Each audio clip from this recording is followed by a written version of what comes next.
नमस्कार। इस वीडियो में हम बात करेंगे समर के सुपर फूड ऐसे बिल्व के बारे में। तो सबसे पहले तो हम ये देख लेते हैं कि बिल्व को समर का सुपर फूड क्यों कहा जाता है। आयुर्वेद की दृष्टि से समर यानी कि ग्रीष्म ऋतु में सूर्य का सीधा ताप हमारे शरीर पर आता है। इसके लिए शरीर में जल तत्व सूख जाता है और उष्णता बढ़ जाती है, गर्मी बढ़ जाती है। गर्मी ज़्यादा बढ़ने के कारण हमारे शरीर में 3 प्रकार के रोग होने की संभावना बढ़ जाती है। सबसे पहले गर्मी के संबंधित यानी कि पित्त के संबंधित रोग, दूसरा है पाचन संबंधित रोग और तीसरा है रक्त संबंधित रोग। अब देखते हैं कि पित्त यानी कि गर्मी के संबंधित रोग होते हैं आंख का लाल हो जाना, सिर दर्द होना, बाल का झड़ना। इस प्रकार के रोग इस ऋतु में ज्यादा देखने को मिलते हैं। दूसरे पाचन संबंधित रोग यानी कि अम्ल पित्त होना, अपचन होना, कॉन्स्टिपेशन होना, इस प्रकार के पाचन संबंधित रोग। और तीसरा है रक्त संबंधित रोग जैसे फुंसी होना, खुजली आना, कहीं खून निकलना, या तो फिर इस प्रकार के कोई ना कोई स्किन के रोग बने रहना, या तो फिर रक्तातिसार यानी कि डायरिया जैसे रक्त के डायरिया जैसे रोग होना, जिसको रक्त संबंधित रोग कहा गया है। इस प्रकार के रोग इस ऋतु में यानी कि ग्रीष्म ऋतु में सबसे ज्यादा होते हैं, होने की संभावना होती है।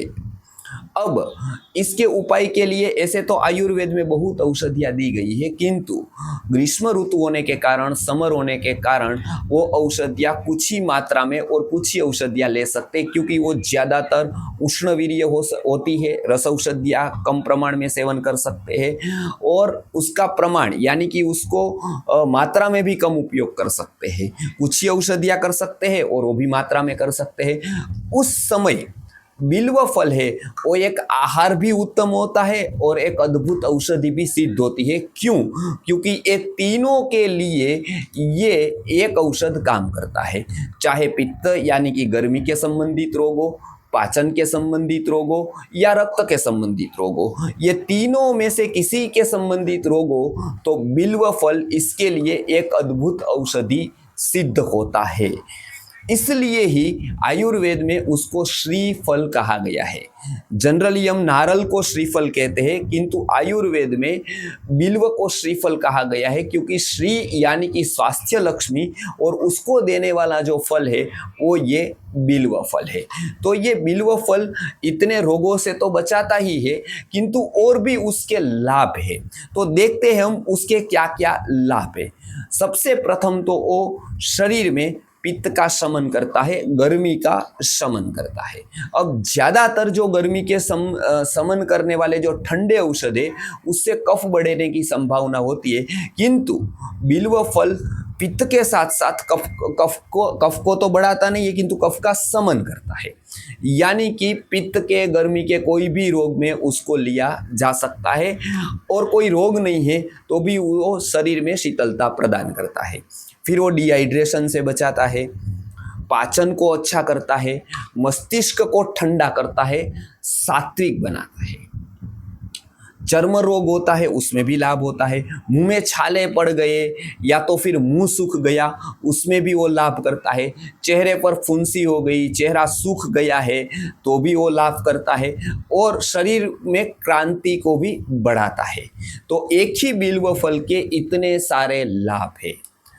अब हम देखते हैं कि बिल्व फल को उपयोग कैसे करें, मतलब बिल्व फल का उपयोग कैसे करें। साधारण हम देखते हैं कि सेव फल है या केला है या चीकू है, तो उसको तो हम जड़ से या तो छाल निकाली और उसको काटा और खा लिया, या तो फिर उसका जूस निकाला। इस प्रकार से हम फलों का उपयोग करते हैं, किंतु बिल्व फल का इस प्रकार से उपयोग नहीं होता है, क्योंकि बिल्व फल की जो ऊपर की छाल होती है, चमड़ी होती है, वो बहुत ही कठिन होती है। तो इसलिए बिल्व फल का न तो काट कर खा सकते हैं और न तो उसका जूस निकालना है। तो फिर कैसे उसका उपयोग करना है? तो आयुर्वेद में उसका उपयोग करने के लिए उसके शरबत बनाने की विधि बताई है। तो अब प्रश्न है कि बिल्व फल का शरबत कैसे बनाए? तो सिंपल है। बिल्व फल जो आता है वो 2 प्रकार के आते हैं। हरा भी उपयोग में आता है और उसका पका हुआ भी उपयोग आता है, यानी कि वो कच्चा भी उपयोग में है, पका भी उपयोग में है। अभी इस ऋतु में वो पक जाता है, इसके लिए आपको बड़े जो पके हुए फल है वो लेने हैं। वो सेव के, नारंगी के साइज के आते हैं बड़े फल। अब वो फल को लिया, फिर उसको पत्थर से या किसी हार्ड वस्तु से उसकी त्वचा को यानी कि ऊपर की छाल को तोड़ना है। आप याद रखिए, उसको उतारना नहीं है छुरी से, किंतु तोड़ना है क्योंकि वो कठिन होती है। वो तोड़ा तो उसके अंदर से गर्भ निकलता है, यानी कि एक इमली के जैसा गर्भ होता है, वो निकलता है, उसको हम बिल्व गर्भ कहते हैं आयुर्वेद की परिभाषा में। अब वो जो गर्भ निकला उसको 2 या 3 गिलास पानी में एक बिल्व के गर्भ को डालना है और उसके बाद उसको क्रश करना है। जैसे हम इमली का पानी करते हैं उसी प्रकार से उसको क्रश करना है व्यवस्थित रूप से। वो क्रश करते जाएंगे तो वो पानी के साथ घुल जाएगा और उसके बाद वो बराबर पानी में घुल गया। उसके बाद उसको एक कपड़े से, मतलब सूती कपड़े से उसको छान लेना है।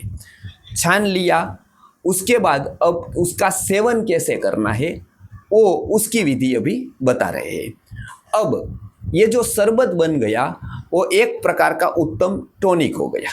अब उसका किस प्रकार से सेवन करेंगे, तो उसको सुबह 10 बजे और शाम को 4 बजे एक एक गिलास ले लेना है। अब ये प्रश्न आएगा कि सुबह 10 बजे और शाम को 4-5 बजे ही क्यों? तो उसके 2 कारण है। इसके पीछे रीज़न है। सुबह 10 बजे पित्त का काल होता है, उस समय पित्त का बढ़ना, प्रकोप होने की संभावना ज़्यादा होती है, इसके लिए उस समय पर ले लेना है ताकि गर्मी बढ़े नहीं और गर्मी न बढ़ने के कारण हमारे शरीर में पित्त का प्रकोप न हो। और 4-5 बजे कड़ी धूप होने के कारण हमारे शरीर का जल तत्व सूख जाता है, तो ये शरबत पीने से ये जो सूखे हुए जल तत्व की पूर्ति होती है, इसलिए हम डिहाइड्रेशन या डायरिया जैसे रोगों से बच जाते हैं। तो ये शास्त्रीय विधि से यदि शरबत पिएंगे तो बिल्व फल के सारे गुण हमको मिलेंगे और साथ साथ पित्त के 40 प्रकार के रोगों से हम बच जाएंगे। शरीर में शीतलता व्याप्त होगी, मस्तिष्क शांत रहेगा और सात्विकता भी बढ़ेगी। तो एक सामान्य लगने वाली औषधि एक अद्भुत औषधि सिद्ध होती है इस ग्रीष्म ऋतु में। तो ये जो बिल्व का शरबत है वो परिवार के सभी लोग, बच्चा है, गर्भवती स्त्री है, वृद्ध है, युवा है, सब लोग पी सकते हैं। इसकी कोई साइड इफेक्ट नहीं है। दूसरी औषधियाँ चल रही है उसके साथ भी ये पी सकते हैं और कोई विशेष रोग है तो भी इसका सेवन आप कर सकते हैं।